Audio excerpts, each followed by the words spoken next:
अस्सलाम वालेकुम व्यूअर्स, उम्मीद है आप सब लोग खैरियत से होंगे। व्यूअर्स, आज बात होगी बैंक अल-फलाह पे। इसका फाइनेंशियल रिव्यू होगा। 23 और 24 को कंपेयर किया जाएगा और 2025 के बारे में आपको बताया जाएगा कि क्या हो सकता है। सारी तफसीलात जो है हमारे मुस्तफा साहब के पास है। जी मुस्तफा साहब। अस्सलाम वालेकुम व्यूअर्स, उम्मीद है आप सब खैरियत से होंगे। जैसे खालिद साहब ने बताया कि आज हमारा मौजू है बैंक अल-फलाह का फाइनेंशियल रिव्यू, जिसमें हम 2023 को 2024 से कंपेयर करेंगे और 2024 के बाद 2025 में जो फाइनेंशियल पोजीशन उसकी हो सकती है, एक्सपेक्टेड अर्निंग उसकी क्या हो सकती है, उसकी प्राइस क्या हो सकती है, उस पर बात की जाएगी।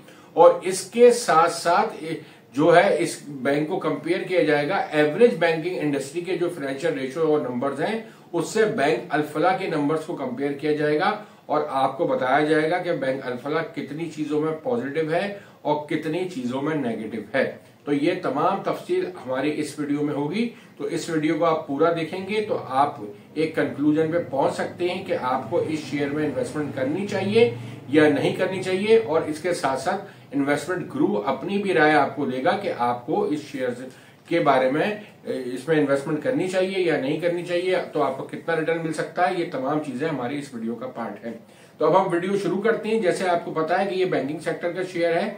इसका मार्केट रेट जो है वो है 74.03 और इसकी रेंज चल रही है 73.50 से लेके 74.80 तक। ये हम बात कर रहे हैं 11/4/2025 के रेट की। जैसे कि आपको पता है कि बैंकिंग इंडस्ट्री का ईयर एंड जो होता है दिसंबर का होता है, तो इसका ईयर एंड भी जो है वो दिसंबर 2025 में होगा। इसका फर्स्ट क्वार्टर जो है वो एंड हो गया है, जो कि 31/3/2025 को हुआ है। इसके ऑडिटर जो है वो AF फर्गूसन एंड कंपनी है और इसकी एक्सपेक्टेड अनाउंसमेंट जो पहले क्वार्टर की यानी कि 31/3/2025 के जो फाइनेंशियल स्टेटमेंट्स हैं वो तकरीबन 24/4/2025 को अनाउंस हो जाएंगे। इसका फ्री फ्लोट जो है वो 45% का है और इसकी मेजर होल्डिंग के बारे में हम बात कर लेते हैं। इसकी मेजर होल्डिंग जो है तो इसके डायरेक्टर और उनकी स्पाउस के पास इसकी 27.97% शेयर्स हैं और इसके associated companies and related parties जो है उसके पास 27.20% शेयर्स हैं। Banks, financial institutions and companies के पास इसके 13.02% शेयर्स हैं। इंश्योरेंस कंपनी के पास 6.22% शेयर्स हैं और जनरल पब्लिक के पास जो है वो है 17.10% शेयर्स। तो ये मैंने आपको तमाम इसके जो मेजर होल्डिंग्स है उसके बारे में बता दिया है। अब मैं इसके की फाइनेंशियल रेशियोज और नंबर्स के बारे में आपको बताता हूं, जो कि 2023 को हम कंपेयर करेंगे 2024 के साथ। तो इसकी अर्निंग पर शेयर जो थी 2023 में वो थी 23.12 और 2024 में हो गई 24.30। तो इसमें कोई खास ग्रोथ नहीं हुई है 2023 से 2024 के मुकाबले में। यानी कि अगर हम देखें तो 23 रुपए से ये 24 रुपए की अर्निंग तकरीबन हो गई है। अच्छा, इसका कैश डिविडेंड पर शेयर की अगर हम बात करें तो 2023 में इसने 8 रुपए पर शेयर डिविडेंड दिया था और 2024 में इसने 8.5 रुपए डिविडेंड दिया है। अब डिविडेंड यील्ड की बात करें तो 23 में इसकी डिविडेंड यील्ड थी 16.49%। 2024 में ये यील्ड हो गई है 10.20%। अब डिविडेंड पे आउट रेशो की बात करें अगर तो 2023 में ये 34.61 रेशो था, जो 2024 में 34.99% रेशो आ गया है इसका। अब मार्केट वैल्यू पर शेयर की बात करें तो 2023 में ये 48.51 रुपीज था। 2024 में इसका रेट बढ़ के जो ईयर एंड पे आया है वो 83.33 आया है। अब high rate during the year की अगर हम बात करें तो 23 में इसका हाईएस्ट रेट था 58.19 और 2024 में इसका रेट हो गया 86.97। इसका अगर अब हम बात करें कि इसकी लो प्राइस क्या रही है 23 में, तो 23 में इसकी लो प्राइस थी 45.27 और 2024 में इसकी है 48.37। प्राइस अर्निंग रेशो की अब हम बात करते हैं तो प्राइस अर्निंग रेशो 2023 में इसका 2.10 था। 2024 में प्राइस अर्निंग रेशो इसका बढ़ गया और ये 3.43 हो गया। अब हम बुक वैल्यू पर शेयर की बात करें तो बुक वैल्यू उसकी 2023 में 87.48 थी और जो 2024 में आपकी 112.93 रुपए हो गई। अच्छा, प्राइस टू बुक वैल्यू की अगर हम बात करें तो ये 2023 में 0.55 थी और 2024 में इसकी हो गई 0.74। नंबर ऑफ ब्रांचेस की भी इसकी हम बात कर लेते हैं। नंबर ऑफ ब्रांचेस की 2023 में जो थी वो 1024 थी, 1024। 2024 में ये बढ़ के हो गई 1153। इसका मतलब है कि ये ब्रांचेस का नेटवर्क भी अपना बहुत तेजी से बढ़ा रहा है। अच्छा, अब मैं आपको यहाँ थोड़ा सा बताता चलूं कि इसकी डिविडेंड देने की जो टोटल डिविडेंड देता है उसको एक क्वार्टर में किस तरह से डिवाइड करता है। तो इसके पहले क्वार्टर में भी 20% का डिविडेंड आया था, सेकेंड क्वार्टर में भी 20% का आया था और थर्ड क्वार्टर में भी 20% का आया और फोर्थ क्वार्टर में इसने आपको 25% डिविडेंड दिया। ये टोटल मिला के आपका 85% यानी कि ₹8.5 हो जाता है। तो इस लिहाज से ये खासा अच्छा शेयर है कि आपको ये हर क्वार्टर में डिविडेंड जरूर देता है।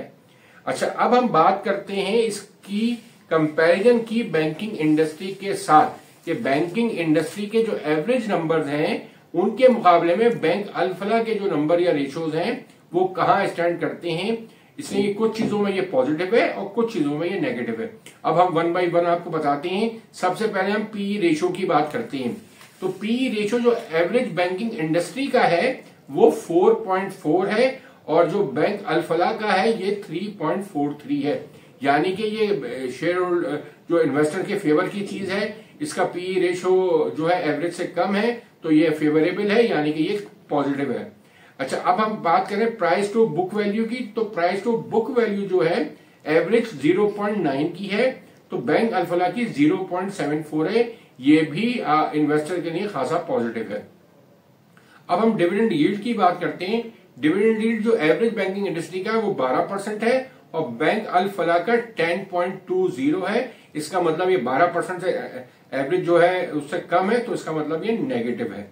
अच्छा, अब हम रिटर्न ऑन एवरेज इक्विटी की बात करें तो बैंकिंग इंडस्ट्री का 22% का एवरेज रिटर्न है और इक्विटी, मगर बैंक अल-फलाह का 25% है, यानी कि ये इसके लिए बैंक के लिए पॉजिटिव साइन है। अब हम कासा की बात करते हैं, करंट सेविंग। करंट सेविंग का जो रेशो है वो 77% बैंक अल-फलाह का है और 83% जो है वो आपका एवरेज है बैंकिंग इंडस्ट्री का। यानी कि बैंकिंग इंडस्ट्री के एवरेज से इसका जो कासा है वो कम है, तो इसका मतलब ये नेगेटिव साइन है बैंक अल-फलाह के लिए। अब अगर हम करंट रेशो की बात करें तो करंट रेशो एवरेज जो है बैंकिंग इंडस्ट्री का वो 20% है और इसका जो रेशो है बैंक अल-फलाह का वो 19% है। सिर्फ 1% का फर्क है, मगर ये जो फर्क है उसकी वजह से ये नेगेटिव हो गया है। अब हम एनपीएल टू ग्रॉस लोन की बात करें तो एनपीएल टू ग्रॉस लोन जो एवरेज बैंकिंग इंडस्ट्री का वो 6% है और इसका बैंक अल-फलाह का 4% है, यानी कि 2% से ये भी पॉजिटिव है। अच्छा, अब हम लोन ग्रोथ की बात करें तो लोन ग्रोथ जो है एवरेज बैंकिंग इंडस्ट्री की 27% है, मगर अल-फलाह ने लोन की ग्रोथ बहुत तेज कर दी है और वो अब हो गई है 51%, यानी कि ये खासा पॉजिटिव है बैंक अल-फलाह का। अब हम डिपॉजिट ग्रोथ की बात करें तो डिपॉजिट ग्रोथ जो एवरेज बैंकिंग इंडस्ट्री की है वो 7% है, मगर बैंक अल-फलाह का डिपॉजिट ग्रोथ खासा नीचे है और वो सिर्फ 2% की ग्रोथ है। तो ये बैंक अल-फलाह के लिए खासा नेगेटिव है। एडवांस डिपॉजिट रेशो की हम बात करें तो एडवांस डिपॉजिट रेशो जो है वो जो एवरेज है बैंकिंग इंडस्ट्री का 49% है और बैंक अल-फलाह का 52% है, तो ये खासा पॉजिटिव है बैंक अल-फलाह के लिए। यहां मैं एक बात बताना जरूरी समझता हूं कि पिछले साल 2024 में बैंकों ने डिपॉजिट को इतना एनहांस करने की कोशिश नहीं की थी। उनको बड़े अच्छे रिटर्न्स मिल रहे थे इन्वेस्टमेंट के ऊपर और जो हाई कॉस्ट का अगर वो डिपॉजिट लेते थे तो उनको जो टैक्स का जो था उसका ज्यादा टैक्स देना पड़ता था, जो कि आखिर में चेंज हुआ तकरीबन 25 दिसंबर को। तो उसके बाद से इस साल में उम्मीद ये है कि तमाम बैंक डिपॉजिट की ग्रोथ पे खासा काम करेंगे और उनकी डिपॉजिट ग्रोथ अच्छी होगी। बैंक अल-फलाह की भी मुझे यही लगता है कि इसकी डिपॉजिट ग्रोथ में खासा फर्क आएगा। एक तो इसकी नंबर ऑफ ब्रांचेस भी खासी बढ़ गई हैं, तो उसकी वजह से भी इसकी ग्रोथ में फर्क आएगा और इसकी ग्रोथ जो है आइंदा साल जो 2025 की होगी वो एवरेज से करीब करीब ही होगी। अच्छा, अब हम बात करते हैं कि इसकी एक्सपेक्टेड रिजल्ट जो होगा पहले क्वार्टर का वो क्या हो सकता है। तो जैसे मैंने अभी आपको तमाम चीजें बताई कि इसकी डिपॉजिट की ग्रोथ भी बढ़ाएगी और इसका जो आपका करंट का रेशो है थोड़ा सा कम था 1% का, वो भी उम्मीद है बेहतर होगा। एडवांसेस के इसके रेशोज जो है उसमें काफी ग्रोथ हो रही है, तो उसकी वजह से इसके प्रॉफिट में इजाफा होगा। तो इन तमाम चीजों को देख के जो इसके पहला क्वार्टर था लास्ट ईयर का 31/3/2024 का, वो था 6 रुपए 28 पैसे का। मगर हमें इन तमाम बातों के बावजूद भी जो आपका इंटरेस्ट रेट गिर गए हैं, उसकी वजह से थोड़ा सा इसमें कमी आ सकती है पहले क्वार्टर में। तो हमें जो लगती है पहले क्वार्टर की अर्निंग इसकी, वो लगती है 6 रुपए, यानी कि सिर्फ 28 पैसे की इसमें कमी हो सकती है। तो पहले क्वार्टर में ये 6 रुपए की अर्निंग हमें लगती है। तो इसने लास्ट टाइम भी जो पहले क्वार्टर में डिविडेंड दिया था वो 20% का दिया था, तो इसका डिविडेंड भी इस दफा हमें 20% का ही लगता है। इसकी अप्रैल की 24 तारीख के करीब करीब इसकी अनाउंसमेंट आ जाएगी, जो बहुत कम दिन रह गए हैं, तो इसकी अनाउंसमेंट में आपको 20% जो है डिविडेंड मिल सकता है। अब हम बात करते हैं कि इसकी एक्सपेक्टेड प्राइस क्या हो सकती है 2025 में। मैं बात कर रहा हूं पूरे 1 साल की इन्वेस्टमेंट अगर आप करते हैं तो उसमें आपको रिटर्न क्या मिल सकता है। तो हम आपको एक्सपेक्टेड प्राइस जो है वो 3 फार्मूलों से बताएंगे कि इसकी 3 तरीके से एक्सपेक्टेड प्राइस हम निकालने की कोशिश करते हैं, वो आपको बताते हैं। और आखिर में इन्वेस्टमेंट ग्रो की ओपिनियन भी आपको बताएंगे कि इसकी शेयर प्राइस हमें क्या लगती है। तो सबसे पहले जो इसका मेथड नंबर 1 है वो expected price based on average PE ratio, यानी एवरेज पीई रेशो के हिसाब से जो इसकी प्राइस निकल रही। सबसे पहले मेथड में हम आपको वो बता रहे हैं, जैसे आपको हमने अभी तस्करा किया कि बैंकिंग इंडस्ट्री का जो एवरेज पीई रेशो है वो है 4.4, और इसकी जो हमें उम्मीद लगती है पूरे साल की अर्निंग जो होगी वो तकरीबन 25 रुपए की अर्निंग आएगी 2025 में। अगर आप कंपैरिजन में देखें तो आपको 2023 में इसकी अर्निंग तकरीबन 23 रुपए थी, 24 में तकरीबन 24 रुपए थी, और 25 में तकरीबन 25 रुपए होगी। तो इस सालों के हिसाब से भी इसकी जो अर्निंग आ रही है वो तकरीबन इसी तरह से आ रही है कि 2025 में इसकी एनुअल अर्निंग जो होगी वो 25 रुपए होगी। अब अगर इसको हम प्राइस अगर निकालते हैं एवरेज टू प्राइस रेशो के हिसाब से जो है पीई के हिसाब से, तो इसको हम 25 रुपए को अगर 4.4 से मल्टीप्लाई करते हैं तो इसका रेट निकलता है 110 रुपए। तब इसका हम 110 रुपए अगर रेट कैलकुलेट करते हैं तो उसके से हमें ये लगता है कि ये शेयर जो है वो आपका अंडर वैल्यूड है 36 रुपए के हिसाब से। यानी कि हम बात कर रहे हैं कि 110 माइनस 74 रुपए आप माइनस करेंगे तो इससे आपको ये लगेगा 36 रुपए ओवर वैल्यूड। अब हम दूसरे तरीके से इसकी प्राइस निकालते हैं दूसरे मेथड से।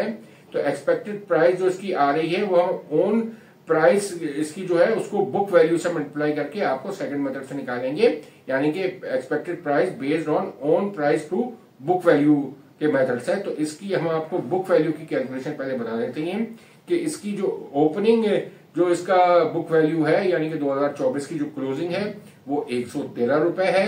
फिर ये आपकी अर्निंग पर शेयर इसमें 25 रुपए ऐड हो जाएंगे जो इस साल में कमाएगा, और 8.5 रुपए माइनस हो जाएंगे जो ये डिविडेंड की सूरत में आपको दे देगा। तो इसकी जो बुक वैल्यू निकलेगी वो 129 रुपए 50 पैसे की निकलेगी।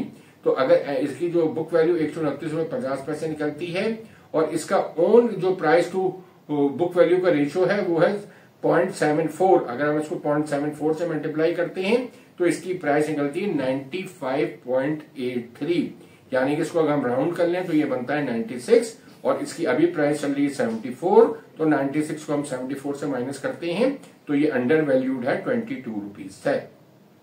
अब हम तीसरे मेथड की बात करते हैं, market price based on average price to book value. यहां हम एवरेज प्राइस की बात कर रहे हैं, यानी कि इसकी अपनी प्राइस एवरेज जो अपनी प्राइस टू बुक वैल्यू थी वो थी इसकी 0.74, और एवरेज टू बैंकिंग इंडस्ट्री का जो है वो है 0.9, यानी कि अब हम इसको मल्टीप्लाई करेंगे 0.9 के साथ।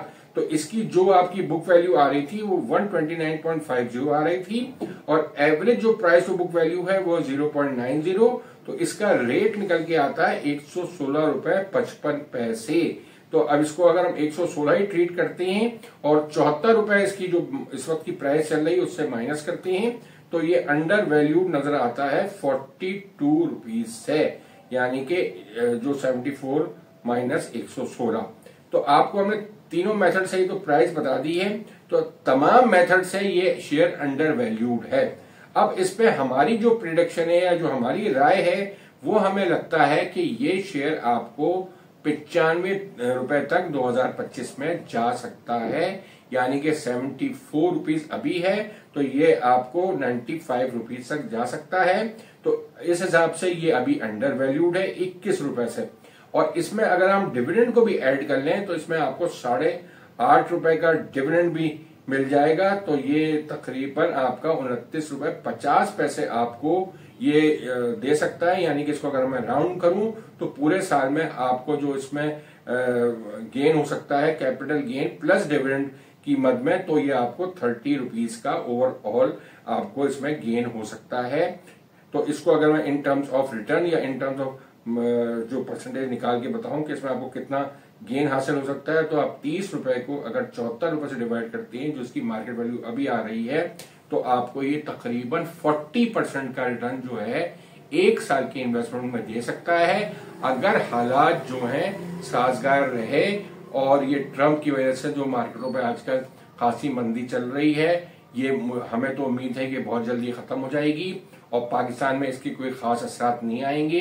जो थोड़े बहुत असरात हैं वो टेक्सटाइल पे जरूर आएंगे, मगर बैंकिंग इंडस्ट्री में इसके कोई असरात इससे नहीं पड़ेंगे। तो बैंकिंग इंडस्ट्री इसी तरह से चलती रहेगी और उसकी ग्रोथ और उसकी जो नंबर्स हैं उनमें कोई खास फर्क नहीं आएगा। और आगे जाके उम्मीद है कि स्टॉक मार्केट भी अच्छी परफॉर्म करेगी। मगर इन हालात को देखते हुए हम यही सजेस्ट करते हैं कि आप जो बाइंग करें अपनी इस शेयर में भी अगर बाइंग करें तो आप इसको 72 रुपीज से अराउंड लेना शुरू करें और इसको सिप की बेसिस पे लें, थोड़े थोड़े शेयर्स के जमा करें। अभी जो आपका हमने जैसे बताया कि इसकी 24 तारीख को अनाउंसमेंट आ जाएगी, तो अनाउंसमेंट से पहले आप इसको थोड़ा जमा करें और अनाउंसमेंट होने के बाद जब इसके एक्चुअल रिजल्ट आ जाएगा आपका पहले क्वार्टर का, उसको देखते हुए फिर आप अपनी होल्डिंग बढ़ाएं और उसको फिर आप आगे जाके मजीद बढ़ा के एक अच्छा रिटर्न हासिल कर सकते हैं। तो अपनी इस वीडियो का तो हम विराम करते हैं, इसके साथ साथ अपने चैनल की मार्केटिंग के बारे में आपसे बात करते हैं। जैसे कि आपको इल्म है, हम अपनी 6 महीने की मेंबरशिप जो है वो 7,000 रुपए में आपको ऑफर कर रहे हैं। इसी तरह जो साल भर की मेंबरशिप है वो हम आपको 12,000 रुपए में अनाउंस करते हैं, आपको ऑफर कर रहे हैं कि आप इसे लेके हमारे साथ जुड़ सकते हैं। अपनी जो भी फाइनेंशियल आपकी नीड है वो आप हमसे डिस्कस कर सकते हैं। आप हमें मशवरा ले सकते हैं कि किस चीज में इन्वेस्टमेंट करना चाहिए, कौन से म्यूचुअल फंड में इन्वेस्टमेंट करना चाहिए, किन शेयर्स में इन्वेस्टमेंट करना चाहिए, कब करना चाहिए, स्विंग ट्रेड अगर आप करना चाहते हैं तो इसके बारे में भी आप हमसे मशवरा ले सकते हैं। आजकल लोग खासे घबराए हुए हैं, हमारे पास मैसेज आ रहे हैं, लोग म्यूचुअल फंड में भी इक्विटी के फंस चुके हैं, उसमें उन्हें लॉसेस हो रहे हैं। तो उसके बारे में भी अगर आप हमसे मशवरा करना चाहते हैं तो वो मशवरा भी आप हमसे कर सकते हैं। हम आपको बेहतर तौर पर गाइड करेंगे कि आपको आइंदा क्या करना चाहिए। इस वीडियो का इख्तिताम करते हैं कि आप हमारे चैनल को सब्सक्राइब करें, लाइक करें, घंटी के निशान को जरूर दबाएं और इस वीडियो को ज्यादा से ज्यादा लोगों से शेयर करें ताकि लोग इससे फायदा उठा सकें। इसके साथ ही खुदा हाफिज। खुदा हाफिज।